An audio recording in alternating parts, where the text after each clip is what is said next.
저희가 이제 허준호 감독님의 단편 영화 특별전을 마련했는데요. 실제로는 지금 상업 영화를 찍는 감독님들 중에 단편 영화를 이렇게 많이 찍은 분은 많지는 않아요. 그래서 그만큼 이 자리가 좀 소중한 것 같고요. 허준호 감독님을 제가 소개하려고 하니까 참 그런데 아마 한국 영화 역사에서 허준호 감독님처럼 강렬한 데뷔를 하신 분은 많지 않을 것 같습니다. 이미 데뷔작 8월의 크리스마스로 사상 초유로 청룡영화제에서 신인 감독상과 작품상을 동시에 받으셨어요 그때. 그리고 이제 영화 감독들끼리 우리가 뽑은 그러니까 영화 감독들이 모두 투표를 해서 뽑은 올해의 최고의 영화를 뽑는 디렉터스 컷이라는 행사가 있는데 그 1회 수상자가 바로 또 허준호 감독님이기도 합니다. 그리고 저도 영화 아카데미를 나오고 허준호 감독님도 영화 아카데미를 나오셨는데 그때 영화를 하기 위해서는 그 영화 아카데미를 가는 게 가장 좋은 방법이라고 알려져 있었어요. 제가 입학할 때 시험 문제가 8월의 크리스마스를 논하시오였어요. 어떻게 논했는지는 기억은 나지 않지만 어쨌든 한국 영화사에 굉장히 걸작이었던 것 같습니다. 저의 사설은 허준호 감독님 개인적으로 굉장히 따뜻하고 너무 좋으신 분이라서 저도 이렇게 소개하게 돼서 영광입니다. 오늘 주인공이신 허준호 감독님과 그리고 모듈레이터이신 정지혜 신의21 기자분 두 분 소개하겠습니다.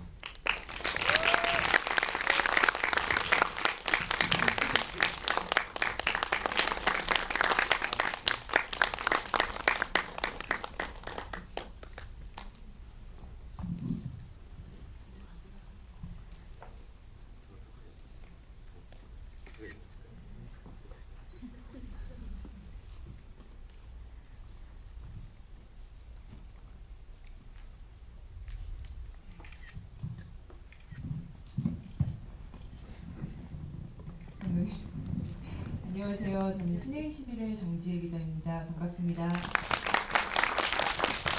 안녕하세요.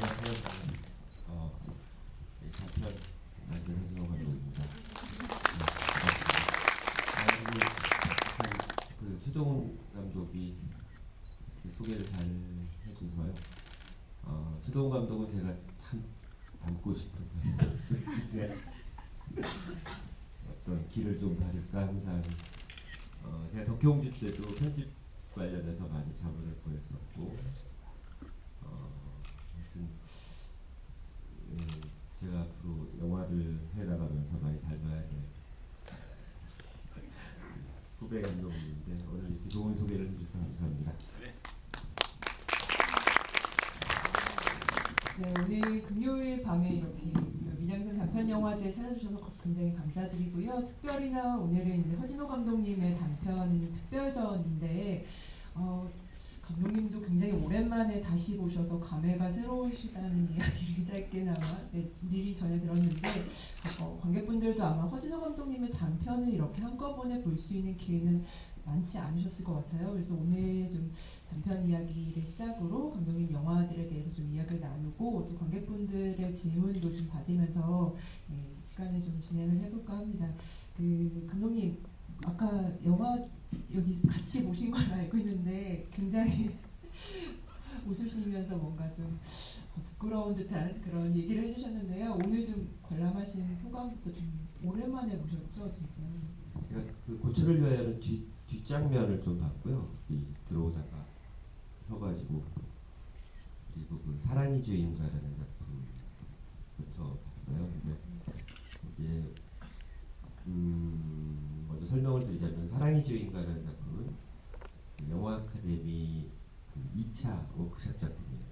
그래서 35mm 40분 만드는 작업인데 제가 제 개인 연출은 아니고 공동 연출 형식으로 있었고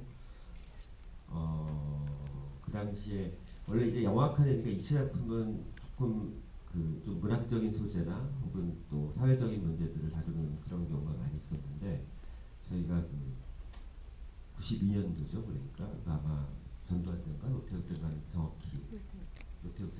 네, 93년부터. 92년도에 제가 처음으로 시나리오를 쓴 게 이체 작품에서 당선이 됐어요. 네. 그거 가지고 찍자. 근데 그게 핵발전소 뭐 이런 얘기였던 것 같아요. 그래서 그 영화진흥공사 사장님이 그런 거 찍으면 안 된다는 거예요. 저희들끼리 이제 이 뭔가를 액션을 해야 되잖아요. 그래서 우리는 이제 수업 거부를 하겠다라는 그런 어떤 의견도 있었는데 네. 그게 제가 반장이었는데 그냥 나는 좀 비겁하게 우리 영화를 찍어야 된다 해가지고 그때 급하게 이제 시나리오를 써서 만든 작품인데 저 작품 보고 욕을 많이 먹었어요. 그래서 야 너네 무슨 영화 아카데미라는 애들이 무슨 저렇게 무슨 그런 상업적인 이런 마인드를 가지고 말도 안 되는 영화를 만들었느냐 그렇게 많이 욕도 많이 먹었던 작품인데 그걸 다시 보니까 저는 있는지 모르겠는데 오기환 감독이라고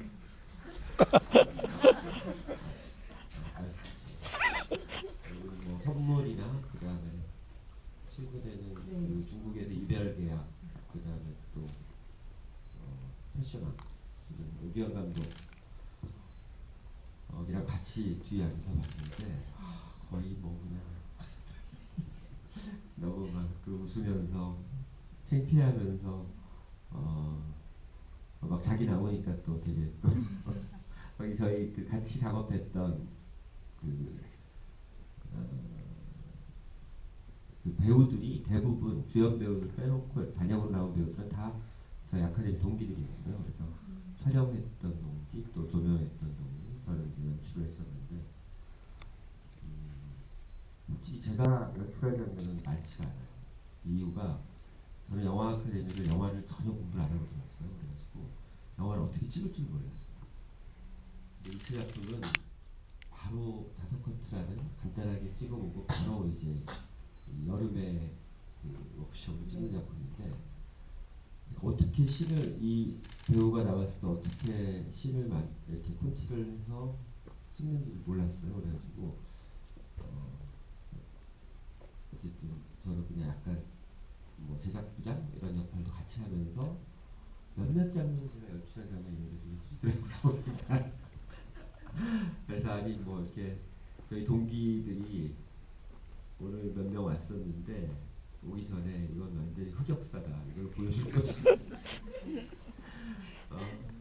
서진호 감독 저 대단하다 그런 배짱이 어떻게 그걸 보여줄 생각을 하냐 이런 얘기를 하는데 그래도 저 영화가 원래 촬영 전국으로 들어왔던 그 김범훈이라는 친구가 있었어요. 근데 지금 저 세상에 갔는데 저 영화 시나리오를 썼어요. 촬영 전국으로 들어왔어요. 그리고 그 친구 생각하면은 참 동기가 저희가 한 10명인가 10명 정도였었는데 참 어떻게 보면 그 친구 생각이 많이 나고 사실 아까 최동훈 감독님께서도 말씀하셨지만 이제 감독님들께서 그 상업 영화 장편을 촬영하시다 보면은 단편 작업을 하기 굉장히 어렵기도 하고 다시 볼 일이 그렇게 많지는 않으실 것 같은데 오늘 또 이런 기회가 돼서 또 같이 또 이야기도 나누고 또 감독님은 그 중간에 이제 장편 작업을 하시면서도 또 단편을 같이 중간중간 프로젝트가 있을 때마다 기회될 때마다 하셨던 걸로 알고 있어요. 이번에 오늘 상영한 트레일러까지 포함해서가 아마 감독님 단편의 전부일까요? 아니면 더 그 전에도 좀 작업을 하셨던 게 있어요? 그 전에 이제 뭐 계속 찾는다면 영화 아카데미 처음 들어와서 5커트라고 찍어봤던 단편이 있고요. 그리고 이제 그리고 전부인 것 같은데 글쎄 저는 제가 단편이 이게 약간 물론 이제 단편 영화가 꼭 어떤 뭐 그냥 만들어지지 않을 수도 있겠지만은 어떤 이렇게 뭐 몇몇 작품들은 옴니버스로 껴 있었던 거 있었고 어떤 경우는 이제 상업적인 목적을 가지고 만들어진 것도 있고요. 저도 보면서 보니까 이게 뭔가 계속 그 내가 카피를 하고 있다라는 생각도 좀 들었고요. 비슷한 장면들이 많이 있더라고요 단편에. 근데 그때가 되게 제가 이제 장편을 준비하면서 어떤 의뢰를 받거나 혹은 뭐 영화 아카데미나 혹은 다음에서 의뢰를 받을 수 있는 두 개를 시간이 너무 없어가지고 장편 준비할 때 해가지고 어떻게 그냥 짧은 시간에 그냥 이렇게 전에 만들었던 거 써먹기도 하고 그게 따로 또 같이 막 하고 새 마치 논문을 카피하듯 요새 뭐 문제가 있듯이 자기 논문 카피가 문제가 되는 것 같은데 그런 식으로 만든 것 같고요. 그리고 그 트레일러 빼고 마지막 작품은 오감도라는 작품이 있었어요. 거기서 단편 그러니까 다섯 명의 감독이 만든 거였는데 무조건 야한 장면만 들어가면 아무 영화 아무렇게 찍어도 괜찮다고 이것도 줬거든. 근데 전혀 야하지 않다고 그래가지고 영화가 잘 안 됐어요. 좀 난한 조건이네요. 그 감독님의 장편 그러니까 뭐 앞서서도 뭐 최 감독님께서도 말씀하셨지만 굉장히 좀 이제 놀라운 데뷔였고 그것이 이제 90년대 후반, 2000년대 초반의 어떤 한국 멜로 드라마사에 굉장히 큰 획을 긋는 작품이었던 것 같고요. 이후에도 사실 장편에서 계속해서 허진호 감독님표 멜로 드라마를 보여주고 계시는데 사실 저는 단편을 보면서 좀 놀랐던 것은 감독님에게 어떤 코믹 장르에 대한 욕망이 있지 않으셨을까라는 생각이 들 정도로 좀 다른 결의 작품들을 많이 만드신 것 같다는 생각이 들었어요. 뭐 그게 어떻게 보면은 아카데미라는 어떤 그 학교 혹은 같이 협업을 할 수 있는 동료들이 있는 그 환경에서 뭔가 우리 한번 뭔가를 만들어 보자 라는 그런 또 결기도 있었던 때라 가능했던 것도 있을 것 같고 또 혹은 감독님의 어떤 좀 관심이나 어떤 그 궁금증이 코믹이나 이런 장르 영화에 대한 것도 분명히 있지 않았을까라는 생각이 좀 드는데요. 초기작들 이 사람이 죄인가 작품에 대해서 지금 좀 제가 얘기해 이제 주시면. 그 고철 여야를 저는 뒤에 뒷부분을 좀 봤었는데 요즘 뭐그 뭐냐 제가 여성을 바라보는 시각에 있어서 굉장히 문제가 있지 않았습니까? 그런 어떤 그 고철 여야도 그렇고 물론 이제 사랑의 주인공은 뭐 제가 쓰진 않았지만 어쨌든 같이 만든 작품인데 그 당시에는 그런 생각을 해도 됐나라는 지금 약간 저도 퀘스천이 드는 게 요새 뭐그 탁현민 씨인가 누군가가 그 전에 썼던 거 가지고 문제가 되는 것 같아요. 혹시 제가 공직에 나갈 생각은 전혀 없지만 이게 문제가 될 수 있는 게 아닌가라는 생각이 드는데 그 당시에도 약간의 그 당시에는 그렇게 제가 심각하게 못 느꼈었나 혹은 그 사회 분위기가 그랬나 지금 어떤 시각으로 봤을 때는 굉장히 불편한 어떤 부분들이 있는 내용인 것 같더라고요. 고철 네. 감독님께서 먼저 말씀을 해주셔서 편안하게 그죠. 상당히 어떻게 보면 문제적인 남자의 등장이다. 예. 정체성이 제가 바뀐 건가 아니면 그 당시에는 좀 저도 보면서 깜짝 놀랐어요. 아니 저렇게 만들어도 됐나? 이런 생각이 들 정도로 내가 가지고 있는 어떤 그랬었나? 그럼 아니면은 둘 중에 하나겠죠. 제가 그런 생각을 가지고 있는 사람이었거나 아니면은 그 시대에서 그렇게 만들어도 아무런 문제가 없었던 거였나? 하여튼 지금 봤을 때는 저도 불편하더라고요. 근데 이제 그 제가 그때 그런 얘기가 있었어요. 90 저기 3년도 작품이니까요. 2년도. 그때 그 제가 저 고철여야로 그 밴쿠버 영화제는 초청을 받아서 갔었는데 그때 이제 그 영국의 평론가 토니 린스가 그 얘기를 했었어요. 이걸 페미니스트한테 공격을 받은 부분이 있다라고만 했었어요. 어쨌든. 근데 지금 보면은 하여튼 뭐 제가 혹시 공직 나갈 일 있으면 저걸 불태워야 되지 전혀 그럴 생각은 없지만 어쨌든 좀 저도 당황스러웠어요. 그 혹시 그 부분에 대해서 지금 이제 다시 봤을 때 요즘 시각에서는 어떤 사회적인 우리가 좀 더 고민을 하는 시점에서는 저 당시는 정말 저러한 경우가 많았구나라는 생각이 좀 들긴 하더라고요. 그러니까 어떤 영화를 만들고 영화를 이야기하는 이제 그 뭐 상황에서 환경도 그만큼 많이 좀 바뀌고 있다는 생각이 좀 들더라고요. 아니 근데 그런 생각도 있었던 것 같아요. 그러니까 제가 뭐 글쎄 변명은 분명히 될지 아닐지 모르겠는데 제가 그 원래 회사를 다녔어요. 회사를 다니다가 차가 있었어요. 근데 영화 한다고 영화 아카데미에 들어오면서 영화 아카데미 학생이 차를 가지고 다니는 거는 안 되잖아요. 안 된다는 게 아니라 이제 그 전에는 월급을 받고 어쨌든 뭐 그렇게 살다가 이제 제가 30살에 영화를 시작했는데 이거는 뭐 집에서 용돈을 받았어야 되는 상황이 되고 돈이 없으니까 차를 팔러 갔었어요. 저기 그 장안평에. 근데 실제로 저기 나왔던 그 막 나쁜 사람으로 나온 사람 있잖아요. 그 사람한테 차를 팔았어요, 내가. 근데 이 사람한테 원래는 뭐 200 준다고 막 해가지고 약속했는데 제가 또 뭘 안 가져왔는데 나중에 150인가에 깎 50만 원.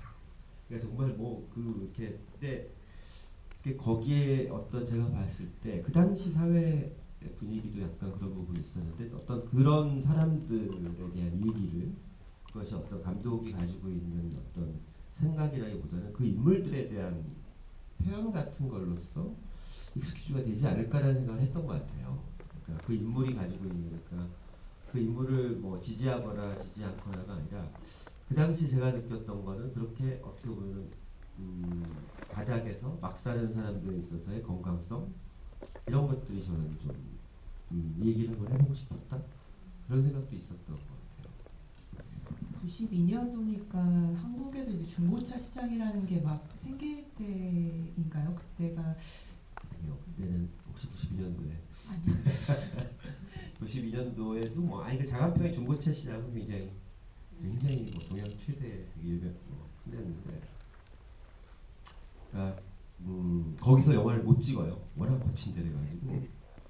근데 이제 그 거기 나왔던 그 아저씨가 자기 연기 한다고 꽤 비중 있게 나왔잖아요. 그 이렇게 담배 피다가 눈에 들어가게 하고 뭐 내가 데리고 살는 여자야 뭐 어쩌고 대사도 꽤 있는 역할. 그 아저씨가 이제 잘 해줘가지고 찍을 수가 있었죠. 근데 그때 이제 영화를 보면은 카메라의 그 뭐랄까요, 이렇게 줌 아웃을 하면서 그 광활한 그 자동차들이 이렇게 주차되어 있는 그런 모습이라든지 뭔가 장편에서 보지 못했던 카메라 워킹들이 좀 있어서 샷 구성이나 이런 것들도 좀 새롭더라고요, 감독님의. 그냥 그 이제 그 지금은 영화 아카데미 원장으로 있는 유영식 감독이 아나키스트 찍은 감독인데 그 감독이 촬영을 했어요. 촬영을 했는데 글쎄요. 그러니까 저는 제가 조금 그 당시에 그 제가 영화 아카데미를 들어갔을 때가 아까도 말씀드린 30살에 들어갔을 때 저는 영화에 대해서 아무것도 모르고 들어갔어요. 근데 그 당시에 제가 영화 아카데미 들어갈 수 있었던 거는 영어가 어렵게 나왔거든요. 좀. 근데 제가 이제 취업 공부 같은 거 하려고 영어를 좀 공부를 했던 거예요. 근데 영어를 왜 어렵게 나왔냐면은 세계화 시대에 대비해야 된다 감독들도. 그래서 그 영어가 어렵게 나서 제가 영어를 좀 잘 봤어요. 그래서 진짜 운 좋게 이렇게 합격을 했었는데 저는 좀 직업으로서 생각을 많이 했던 것 같아요. 원래 영화를 굉장히 좋아했던 시네필들이나 어떤 영화를 정말 많이 공부했던 친구들 이런 친구들이 많았죠. 뭐 만나면 고다르가 어떻고 고다르프스키가 어떻고 뭐 이런 얘기를 했을 때 저는 굉장히 소외감도 많이 느끼고 이걸 어떻게 공부를 해야지 라는 생각도 하면서 그냥 저는 생활로서 영상을 하는 일을 하면 좋을 것 같다는 생각을 가지고 있었었고 졸업작품도 이제 좀 제가 기획을 했던 것 같아요. 그러니까 12명이 아카데미 있는데 2명씩 짝을 져서 6작품을 만들어요. 근데 이제 시나리오 그 전에 시나리오를 내서 생산을 했는데 무슨 작품을 써야 되지 하다가 이제 중고차 얘기 생각이 났고 좀 더 로맨틱 코미디는 아니겠지만 좀 코믹하고 뭔가 좀 이 영화를 보고 누가 나를 데뷔시켜 줄 것 같지는 아니지만 어디 추억이라도 될 수 있을까라는 생각을 가지고 이런 기획을 했던 작품이었던 것 같아요. 그 요즘은 이제 독립영화나 또 이제 아카데미에 계신 분들 뭐 단편 작업들 계속해서 하면서 또 장편 준비하는 거뭐 비슷할 수도 있고 좀 다를 수도 있는데 감독님이 보시기에 이렇게 학교에서 같이 동료들과 뭔가 기획을 하면서 만들어낸다라는 게 그 어떤 좀 이후에 작업에 좀 영향 혹은 좀 토대가 될 수 있었던 것 같으신지도 좀 궁금한데요. 그 당시에 할 수 있었던 그 기획이라는 것이 좀 달랐을 것 같기도 하고. 네, 정말 저는 그 어떻게 보면 영화 아카데미를 안 갔으면 영화를 못했을 거예요. 전혀 영화에 기회가 없었는데, 근데 그랬던 것 같아요. 그러니까 영화 아카데미가 1년 과정이었었는데 그 당시에 뭐 수업 잘 안 가고 술 마시고 영화 얘기하고 이런 것들이 그러니까 어떤 저는 그러니까 영화과 1학년 학생이었던 것 같은 느낌이었던 것 같아요. 그래서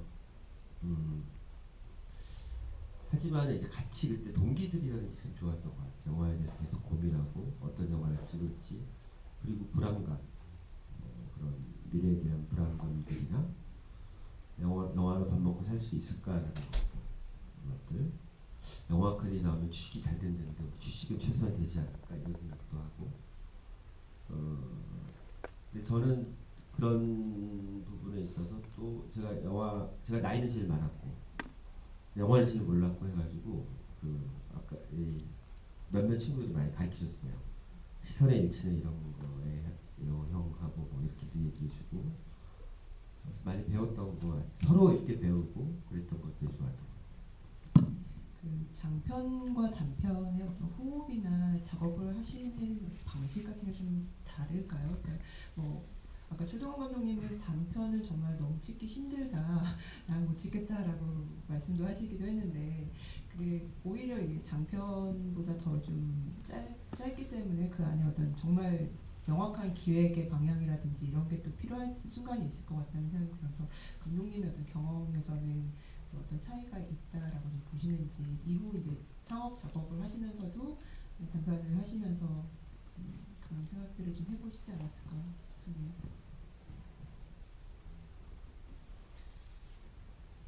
단편을 되게 짧게 찍었거든요. 한 이틀 뭐 고추를 배워야 한 5일 찍었나 그 졸업작품이니까 그랬는데 나머지 단편들은 제가 만든 것들은 되게 짧게 찍었었는데 2회, 3회 찍었었는데 그래서 단편이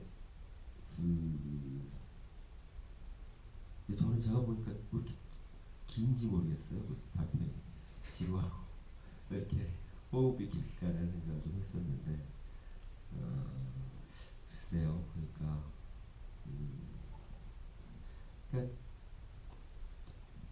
저 단편이 뭐 장편이랑 마찬가지인 부분이 있는 것 같아요. 어떤 부분에 있어서는 그 영화 한 편을 보고 났을 때 거기서 오는 감동이 있거나 정서적 움직임이 있거나 아니면 굉장히 기발함을 보거나 어떤 새로운 생각을 갖게 하거나 이런 건 다 똑같은 것 같거든요. 그걸 어떻게 주느냐에 있어서는 똑같은 것 같았어요. 장편 작업이나 단편 작업이나 어떻게 보면. 근데 이렇게 짧게 찍는 게 좋긴 좋아요. 어떤 면에서 가장 좋을까요? 아니 그러니까 영화 감독들도 다 영화 찍기 싫어하거든요. 찍을 때는 비 오면 비 온다 좋아하고 언제 끝나나 계속 가입해주고 근데 이제 짧으면 좋은 거죠. 그러니까 막 그 영화 감독들의 현장에서 너무 재밌고 예쁜 여배우 보고 뭐 이런 막 소리 지르고 그러니까 재밌을 것 같지만 현장에서 너무 힘들어요. 그래서 뭐 글쎄 그 좀 오래 찍는 감독들 100회가 넘는 감독들 같은 경우는 너무 힘들어요. 그 군대에서 가입해치는 거 알죠? 이렇게 제대할 때 언제 끝나나 언제 끝나나. 근데 이것도 근데 이제 단편은 어떻게 보면 굉장히 짧은 시간에 그 자기가 집중을 해서 어떤 이야기를 만들어내는 것도 똑같은데 짧으니까 더 어떻게 보면은 더 뭐랄까요? 더 잡스러운 게 없는 뭐 이런 느낌들이 더 있고 찍을 때도 금방 끝나니까 재밌고 뭐 그런 부분. 갑자기 궁금한 게 감독님이 그럼 제일 오랫동안 촬영한 작품은 어떤 작품일까요? 글쎄요, 뭐 제가 한 보통 저는 올해는 저거 한 3개월, 4개월 정도, 4개월, 3, 4개월 다 거의. 호우 시절은 1개월 했고 한 달쯤 제외하고는 비슷하게 찍었던. 감독님의 장편 이야기들도 좀 나눠보고 싶은데 그 이야기 하기 전에 혹시 그 객석에 질문을 좀 먼저 받는 게 어떨까 싶은데요. 오늘 보셨던 작품에 대해서 궁금하시거나 네, 네 저기 맨 뒤에 계신 분께 먼저 마이크 부탁드립니다.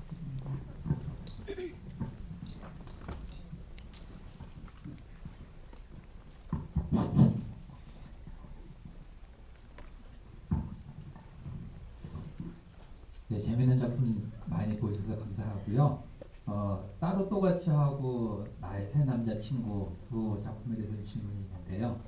만드신 거는 1년 차이가 나더라고요. 그러니까 아마도 바로 이렇게 저는 처음에 봤을 때는 같은 년도에 찍지 않았을까 했는데 따로 이렇게 찍으신 거 보니까 어떤 그 설명이랄까 뭐 이런 아이디어가 있으셔서 하셨을 것 같기도 하고 그래서 어쨌든 감독님 입장에서 그런 게 좀 좋고 싶고요. 그리고 그 엔드 크레딧 보니까 주인공은 분명히 윤진서 배우라고 보이는데 따로 또같이는 그 두 번째 이름이 나오더라고요. 나의 새 남자친구에서는 당연히 그 첫 번째 나오는데 그 먼저 작품에서는 오히려 남자 배우가 주인공이라고 느껴지지는 않았는데 남자가 먼저 나오고 어쨌든 윤진서 배우가 뒤에 나오길래 그것도 혹시 생각이 어떤 의미가 있었는지 좀 궁금합니다. 그래서 뭐 아까 영화를 보셨지만은 그 따로 또같이라는 작품은 그 영화 아카데미 20주년 기념 뭐 해가지고 그 만들어야 된다라는 상황이었어요. 아마 그때가 제가 뭐 준비할 때인지 모르겠네요.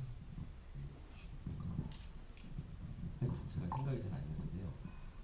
무슨 영화를 준비할 때였던 것 같아요. 그때도. 하여튼 근데 그때는 그 작품은 그 당시에 무슨 그런 그 작품을 하게 된 동기는 근데 어쨌든 그러니까 어느 기간 내에 만들어야 되잖아요. 이제 감독이 이건 주어져 버렸으니까 이제 어떤 얘기를 할까 고민을 하다가 그 당시에 그런 막 뭐 야동 같은 거나 뭐 이런 게 좀 있었던 것 같아요.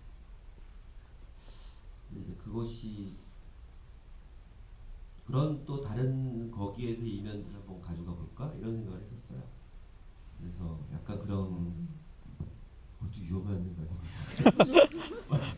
옛날에는 그렇게 위험한 생각을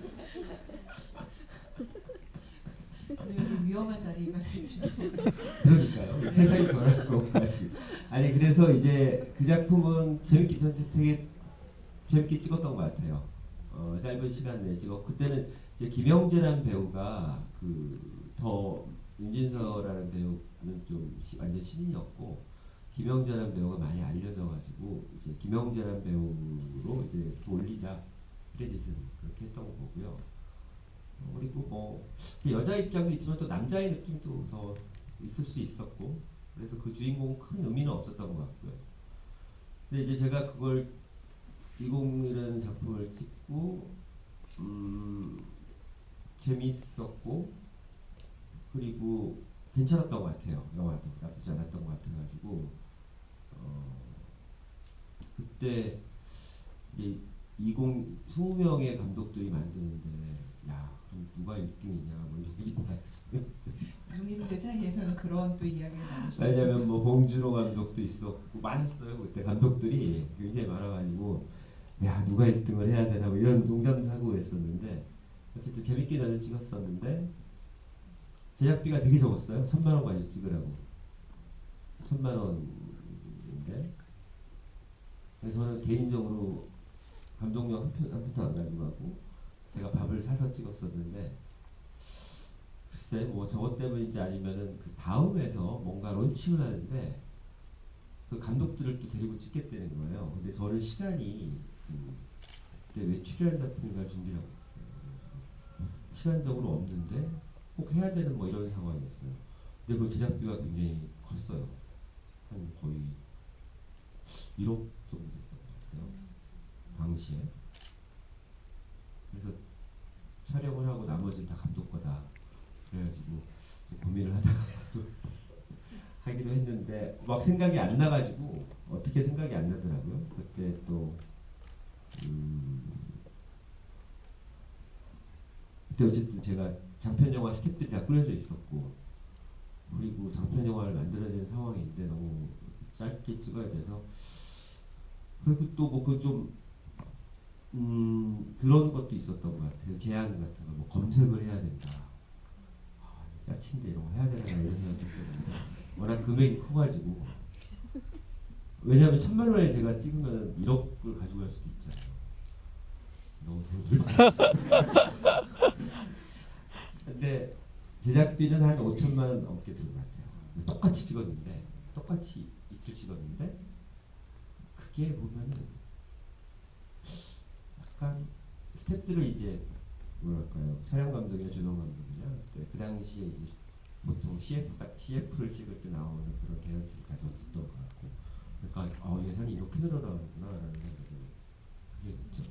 근데 그게 이제 그래서 처음에 찍었던 걸 어떻게 이어서 붙여가지고 그냥 꽁으로 먹을까 이런 생각도 했었고 그래서 그냥 그때 느낌이 제 따로토마치 되게 괜찮았어요. 제 생각에는 영화가 나쁘지 않은 것 같아서 2부식으로 만들면 어떨까라는 생각을 했고 그래서 그냥 좀 더 가볍게 더 그런 생각을 해서 이제 어떻게 보면 뭐 1부, 2부식으로 만들었는데 제가 오늘 보니까 1부가 훨씬 낫던데요. 보니까 2부보다 1부가 더 잘 만들지 않나 2부 너무 급하게 만든 뭔가 급한 기획으로 진행되다 보니 또 그런 것도 있지 않을까 싶기도 하고 그러니까 뭔가 감독님 말씀하시는 것처럼 그런 기획 같은 게 굉장히 중요하다는 생각이 들어요. 그 짧은 시간 안에 어쨌든 주어졌을 때 무언가 가지고 있는 소스 안에서 다시 만들어내는 방식이라는 거잖아요. 그래서 오감도도 약간 그런 식이었는데 제가 그때는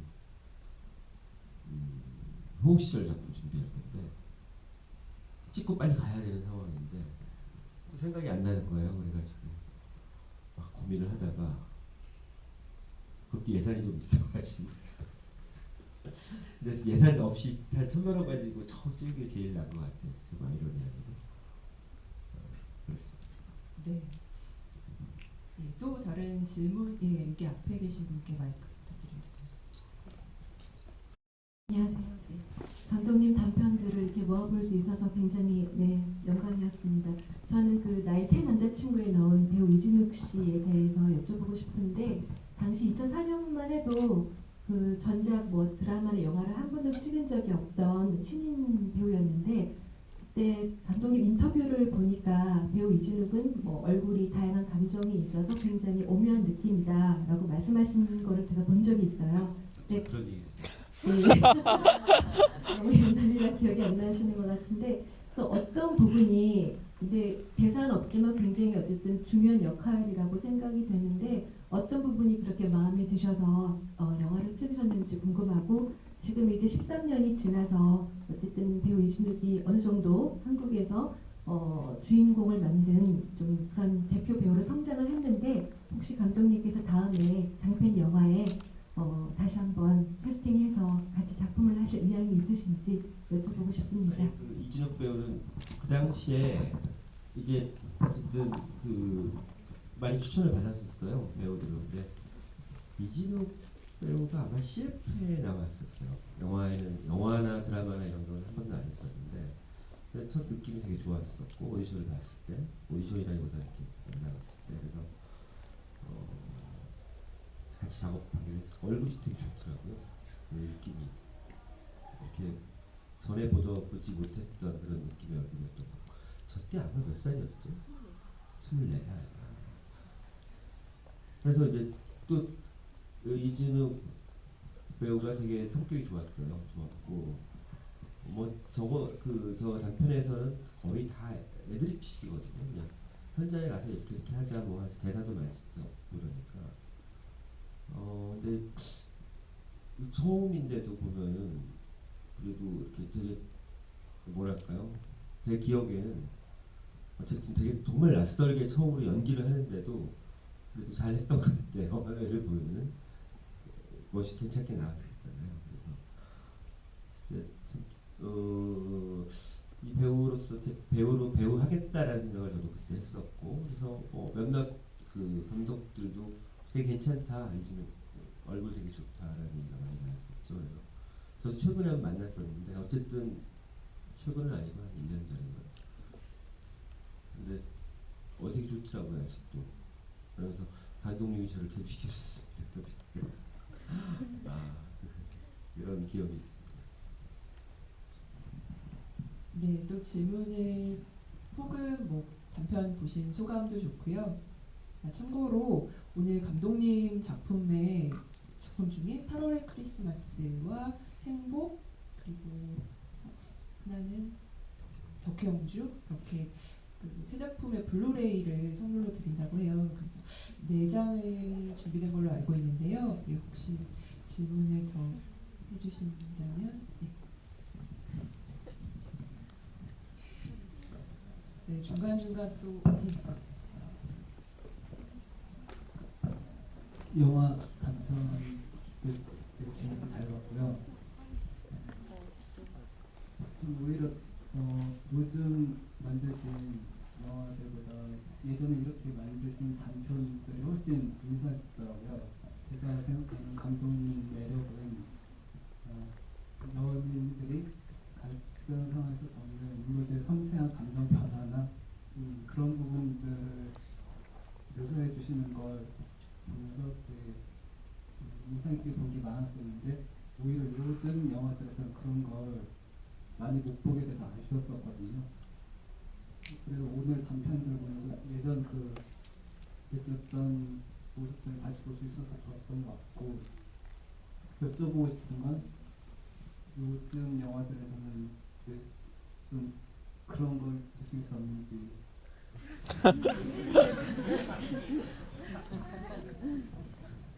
죄송합니다.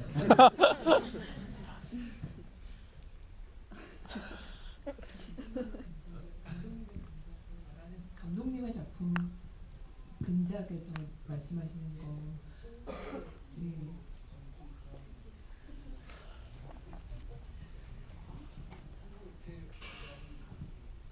네. 감독님의 제일 좋아하시는 거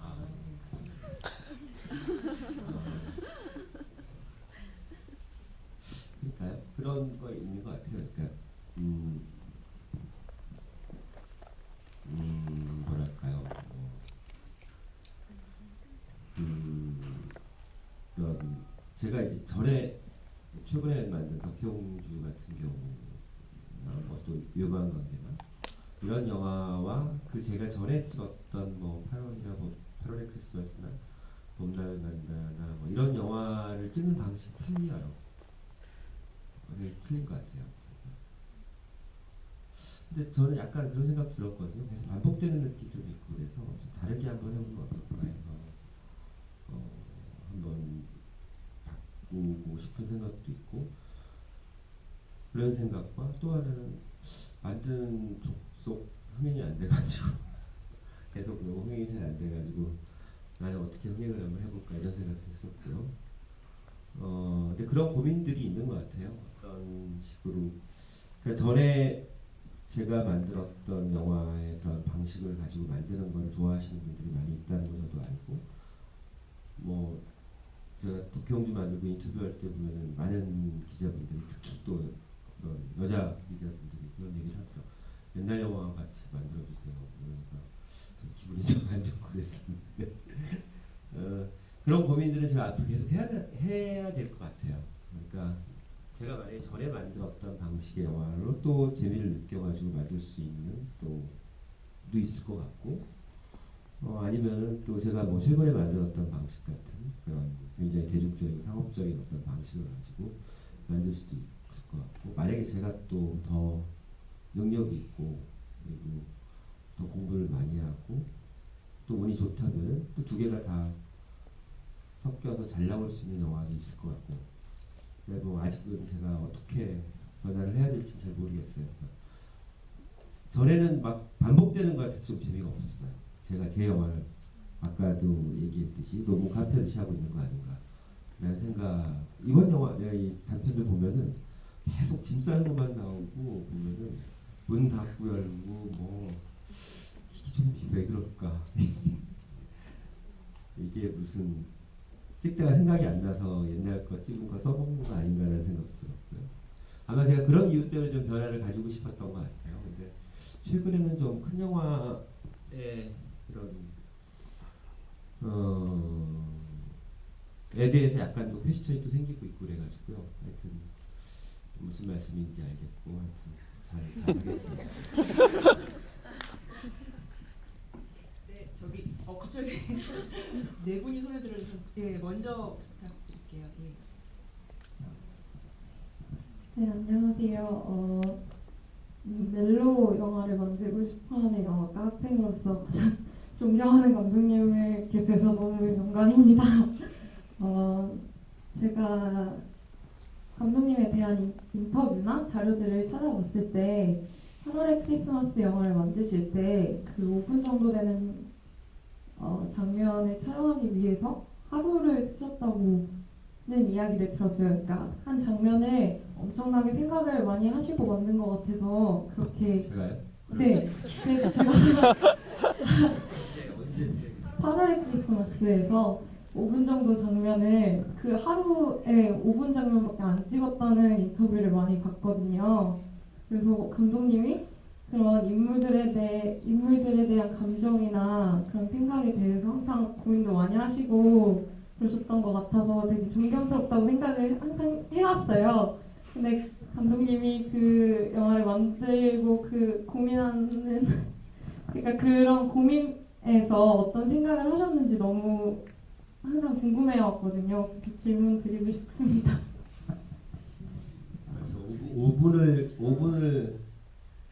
5분뿐이 안 찍었다 하루에? 네, 저 박해일 배우님 인터뷰에서 봤고, 박해일이요? 네, 네, 그 얘기를 많이 봤거든요.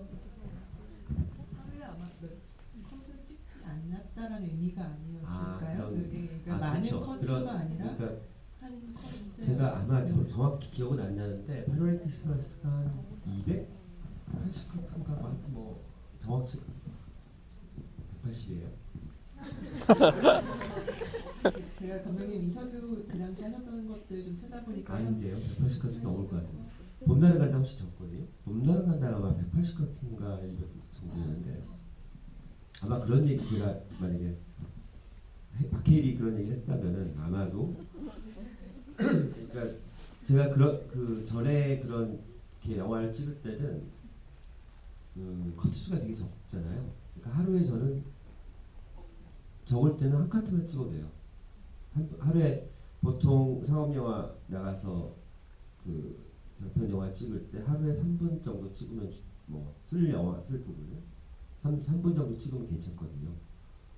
근데 한 테이크 뭐 원신 원커트로 3분을 제가 딱 찍었다. 그럼 그날 다 찍은 거잖아요. 그렇다고 뭐 5분 찍고 내가 가자 이렇게 할 수는 없으니까 뭐 조금 더 좋아질 때까지 계속 이 테이크를 가는 거예요.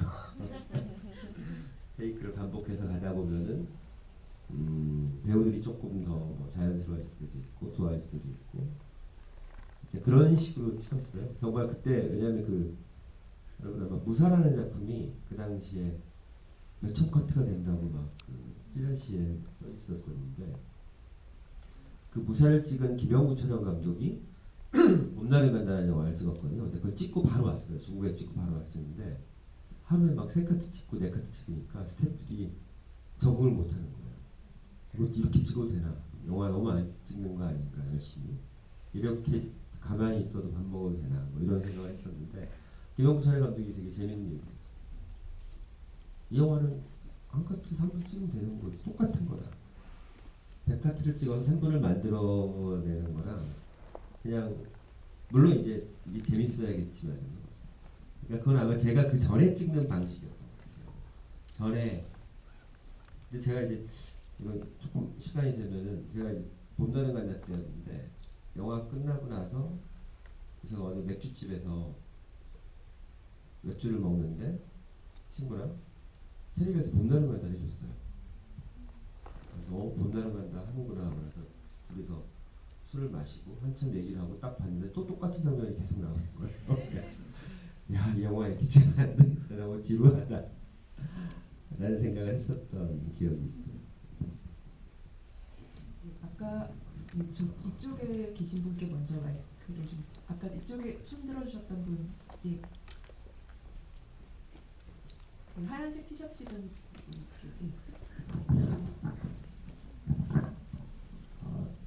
저는 감독님 영화 항상 볼 때마다 느끼는 건데 대사가 많이 없어도 지루하지가 않더라고요. 그래서 이번 단편도 보면서 신기했던 것 같아요. 어떻게 대사 없이도 저렇게 지루하지 않을까. 그래서 감독님한테 대사에 대해서 좀 듣고 싶고, 그리고 아까 영화로 밥 먹고 살 수 있을까라고 생각하셨다고 하셨는데 거기에 스스로 어떻게 대답하셨는지 궁금합니다.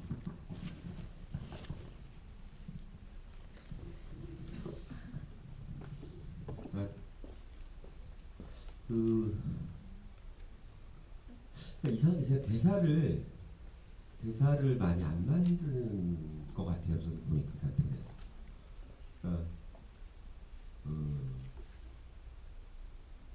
대사가 막 있는 상황들보다는 대사 없는 상황들을 제가 더 찍기 편해하는 것 같고요. 그러니까 그렇게 씬을 만드는 것 같고.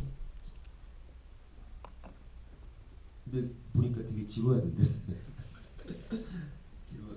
그러니까 이게 근데 그 대사 없이 어떤 그런 어떤 느낌으로 디테일을 주고 하는 것들이 되게 어려운 것 같아요. 왜냐하면 대부분 지루하니까.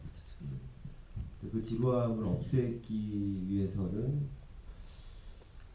뭐가 있어야 되거든요. 거기에 정서가 있든 아니면 웃기든 아니면 하여튼 뭐라도 있어야 되잖아요. 근데 그냥 재미없게 그냥 계속 보일 수는 없는 거니까. 근데 저도 그런 거 되게 싫어하거든요.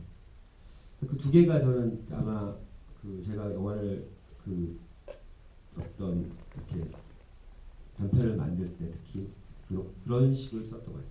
대사를 별로 좋아하지 않는, 대사가 없는 상황으로서 상황을 만드는 걸 좋아했던 것 같고, 글쎄 뭐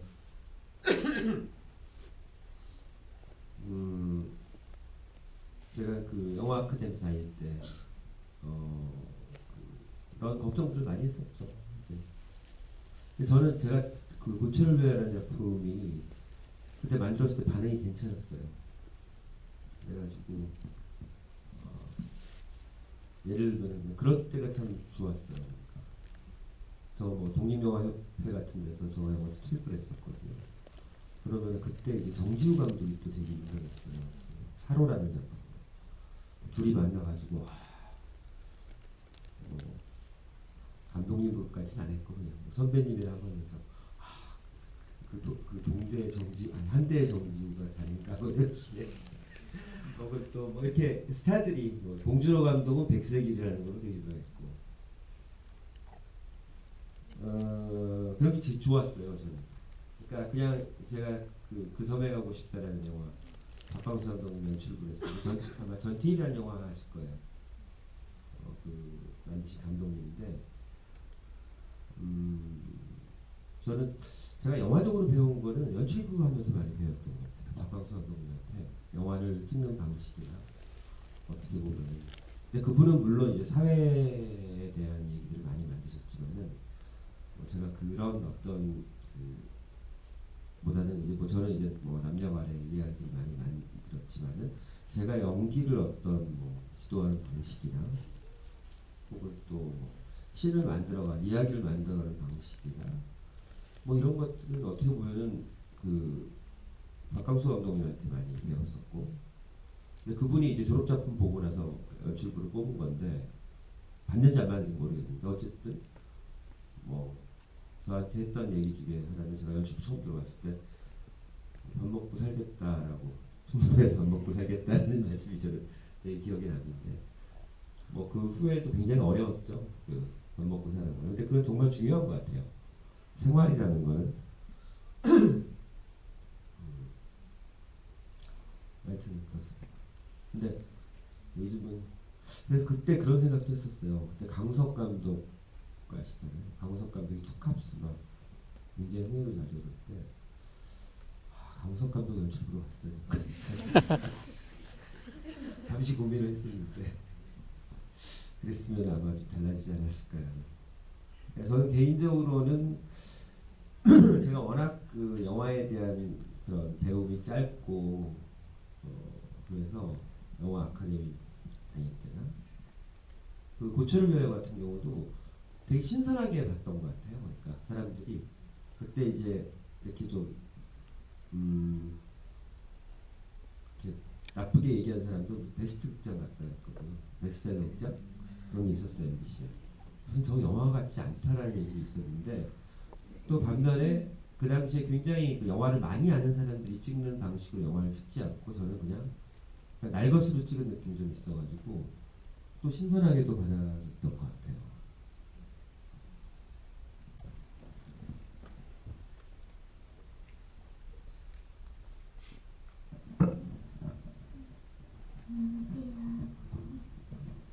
저는 단편 영화 아까 단편 영화 찍으면서 현장에서 직접 찍거나 아니면 배우들의 애드립으로 좀 찍는다고 하셨는데 가장 호흡이 잘 맞았다는 배우나 혹시 아니면 가장 인상 깊었던 배우가 있나요? 이진욱 이진욱 배우를 좋아하시는 분이 오신 것 같은데 글쎄요 뭐 그냥 그냥 단편은 그게 참 좋은 것 같아요. 너무 자유롭게 그리고 제가 또 찍는 방식이 그냥 그 상황 속에서 가서 거기서 현장에서 뭐 이렇게 감정들이나 이런 거 다 가져가니까 그래도 되게 제가 어떻게 보면 이야기를 만들어서 찍으니까 그런 부분에 있어서 재밌는 부분이 있었던 것 같아요. 그러니까 저도 아마 감독들이 그런 경우가 있거든요. 막 준비해 가서 찍어서 그것을 그대로 재현해서 좋아하는 감독이 있고 준비 하나도 안 하고 가서 그 불안감에 어느 순간 딱 만들었는데 괜찮은 게 나올 때 저 좋아하는 감독도 있고 이렇게 하는데 제가 후자 같아요. 근데 그러니까 배우들도 되게 재밌었던 것 같아요. 다 거의 뭐 신인들이었어요. 물론 저 김가우나 이런 사람들도 좋았고 그 두 편 제가 뭐 따로 똑같이 그 두 편에 있어서 윤진서라는 배우 그 당시에 거의 뭐 연기를 안 해봤던 배우고 영재도 좋았고 하여튼 근데 그렇게 그런 식으로 현장에서 그냥 어떻게 찍을까 어떻게 할까 해가지고 막 만들어서 찍는 게 재밌었던 것 같아요. 질문이 계속되고 있는 여기 계신 분께 마이크 부탁드리고 그리고 안녕하세요. 네, 감독님께서는 그 클로즈업하고 그 롱테이크를 많이 쓰시는 것 같고요. 그리고 그 대화가 역시 되게 없으신데 그거를 원래 시나리오 쓰실 때도 되게 많이 생각하시는지 궁금하고요. 그리고 그 영화 감독이 되기 위해서 제일 좋은 공부가 뭐라고 생각하시는지 궁금합니다.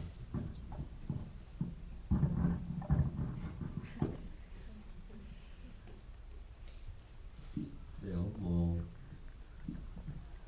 영화 감독 먼저 영화 감독이 되기 위한 거는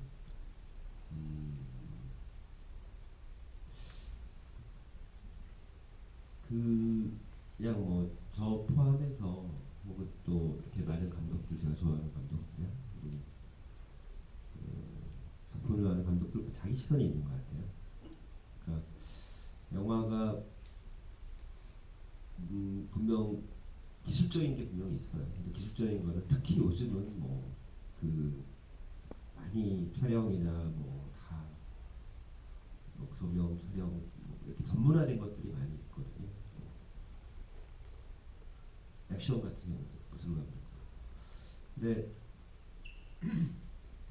그 자기가 바라보는 어떤 시선을 갖는 것이 아마 차별적인 것 같고, 그것이 저는 영화 감독이 되는 가장 중요한 게 아닐까. 자기가 바라보는 어떤 뭐랄까요, 뭐 시선, 세상에 대한 시선, 그걸 바라보는 온도, 뭐 이런 것들이 저는 중요하지 않을까라는 생각을 하고요. 너무 이건 큰 얘기다 그냥. 일단은 뭐 그러니까 어떻게 감독이, 저도 지금 작품을 그래도 몇 개 만들었지만은 다음 작품 생각이 안 나요. 도대체 뭔 얘기를 해야 될지. 근데 굉장히 어려운 것 같아요. 감독이 된다라는 게.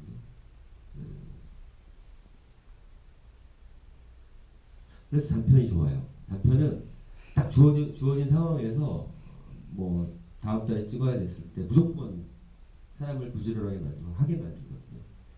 그러니까 아마 그런 식의 어떤 다음 달에 나 데뷔할래 해놓고 한 달 동안 시나리오 쓰는 걸로 생각해보면 어떨까라는 생각이 들고요. 그리고 그 대사의 부분에 있어서는, 그러니까 그게, 근데 저 아까도 말씀드렸듯이 그 대사가 없는 게 되게 위험하고 재미없어요, 솔직히. 근데 왜냐면 지루하고 무슨 약간 뭐랄까요, 아트 영화 우리가 나쁘게 표현해서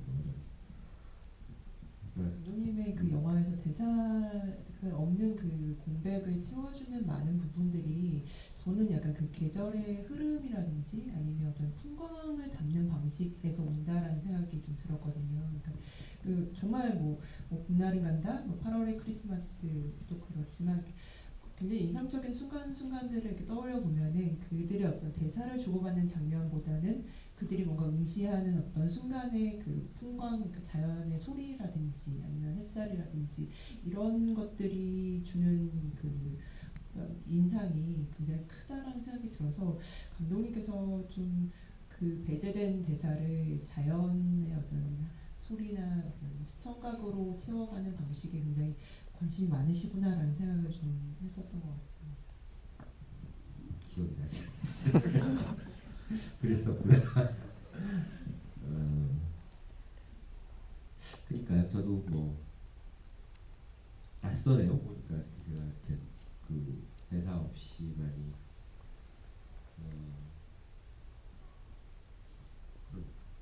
좀 그런 부분이 있었던 것 같아요. 그러니까 근데 대사를 없이 가는 거에 있어서는 굉장히 대중적인 영화를 만드는 방식은 아닙니다. 그것은 꼭 대중 영화를 만들자는 게 아니라 또 다른 어떤 영화를 만드는 방식인 것 같고, 네, 아까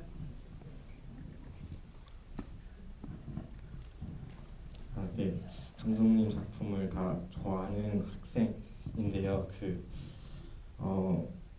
남자와 여자의 관계를 영화로 표현할 때 아무래도 남성 감독이기 때문에 여성의 감정을 어떻게 잘 표현해내시는지가 제일 궁금하고요. 또 8월의 크리스마스라는 영화에서 초반에 정원이 오토바이를 타는 장면으로 시작이 되잖아요.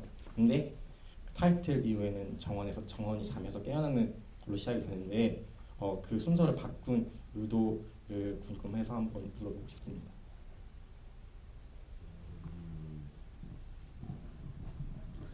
그건 기억이 나요. 기억이 나는데 이렇게 원래는 이제 순서가 시나리오 순서는 그게 아니었는데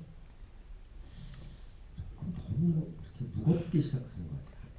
폰벽을 조명을 밝아지면 해석기가 눈을 뜨고 조금 일상적으로 시작하는 게 더 좋지 않을까라는 생각을 해서 원래 순서가 그게 아니었던 걸 갖다 쓴 것 같아요.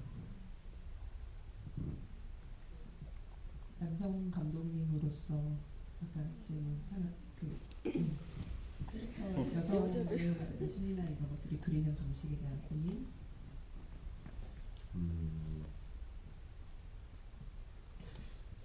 그건 뭐 잘 모르겠어요. 근데 찍을 때 이제 그 얘기를 해요. 뭐 유시태라는 본나라 관자 찍을 때 유시태는 그러니까 제가 이제 여성 그러니까 남성이 바라보는 여자 이렇게 생각을 해야 되는지 저도 정확히 모르겠어요. 유시태 얘기에 의하면은 여배우를 더 신경을 많이 쓴대요, 내가. 남자 배우보다 여자 배우를 신경을 많이 쓰고. 그러니까 우리가 영화를 찍을 때 두 명의 배우가 남녀가 배우가 나온다고 생각했을 때 리액션들이 다 있잖아요. 근데 그 리액션을 여자 배우 위주로 여성 캐릭터 위주로 가져갈 때 그 배우가 되게 돋보이거든요. 더. 근데 이제 나는 잘 모르겠는데 유시태 얘기는 남자이니까 어쩔 수 없어요. 뭐. 그러니까 남성의 시각으로 바라보는 여자 그런 의미는 아닌 것 같고, 그러니까 어쨌든 저도 영화를 찍으면서 이렇게 뭔가를 이렇게 주고 받아야 되는데 그것을 내가 남자 배우의 시선으로 여자 배우랑 주고 받는다는 얘기 같아요, 유시태 얘기는. 뭐 그런 의미로 하니까. 근데 제가 무슨 여성 캐릭터를 어떻게 그냥 저는 제 대부분에 있어서 영화를 만들 때는 현장에서 얘기를 하거나 아니면 그 전에 술자리에서 그냥 얘기를 하면서 미리 정하지는 않는 것 같아요. 현장에서 많이 정하는 편인 거죠.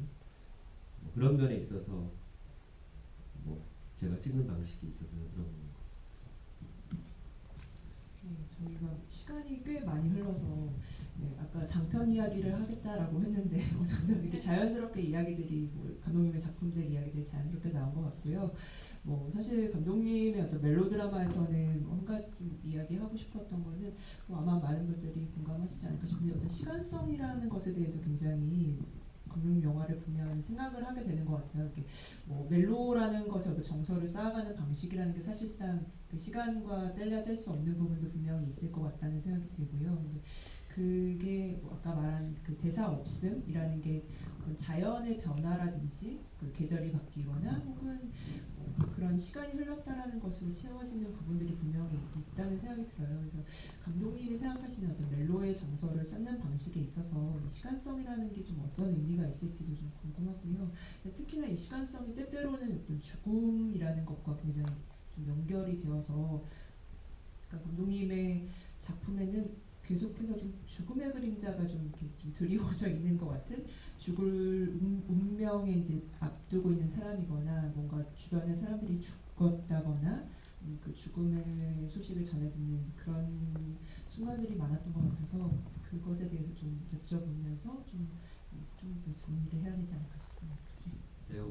이제 뭐 제가 8월 크리스마스 같은 경우는 분명히 그런 느낌이 있었던 것 같아요. 이렇게 죽음의 어떤 일상 같은 것들,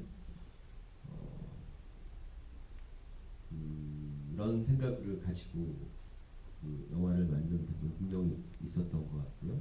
요즘 아까 말씀하셨듯이 그 계절이라는 거에 있어서의 변화도 굉장히 제가 영화적으로 많이 사용하는 방식이었어요. 의도적이기도 하고 뭐 이런 것도 있었던 거 아닐까. 저도 이렇게 그냥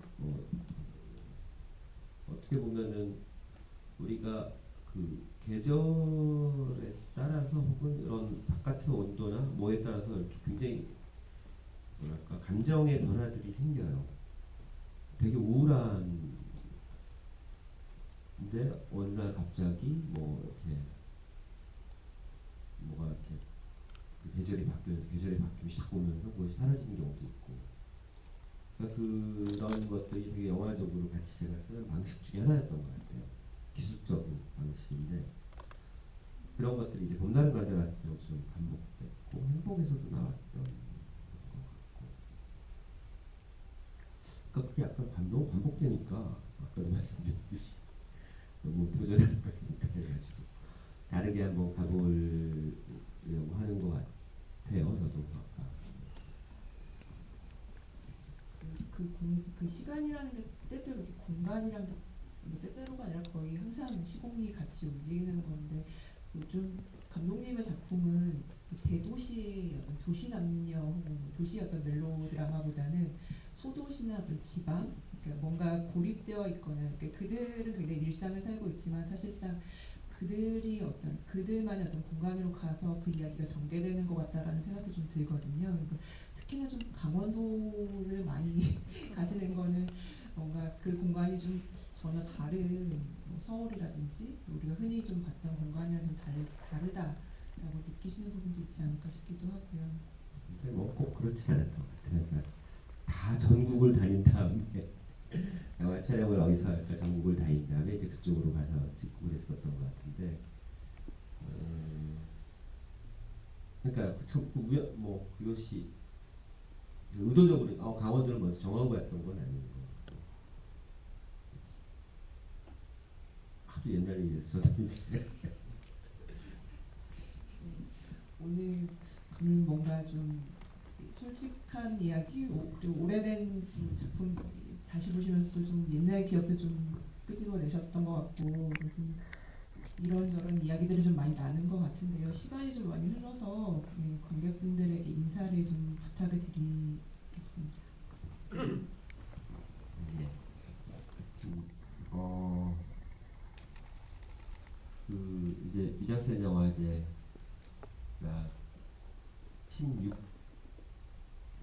16회잖아요. 제가 1회 때 그 사랑에 관한 짧은 필름이라는 부분을 제가 이름을 만들었어요. 그러니까 되게 감회가 새로운 것 같아요. 그 당시에 제가 이제 이런 개막식 같은 데 와서 잘 살았으면 좋겠다, 오래 살았으면 좋겠다 뭐 이런 얘기 했었는데 왜냐면 그렇게 오래 못 갈 것 같았거든요. 미장센 영화제가. 근데 이 16회나 왔다라는 게 참 대단하고요. 또 그 16회에 제가 만든 단편들 몇 년 전이에요. 25년 전이라는 거는 정말 세월인데 5년 그 영화를 다시 이렇게 보게 이렇게 또 자리를 이렇게 해서 참 기분이 좋다고 표현할지 뭐 어떨지는 모르겠는데 어쨌든 굉장히 저한테도 좋은 이번에 경험이었던 것 같고요.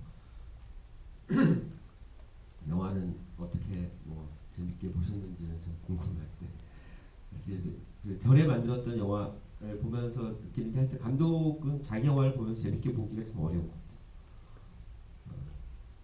항상. 그래서 그건 뭐 장편 영화도 마찬가지예요.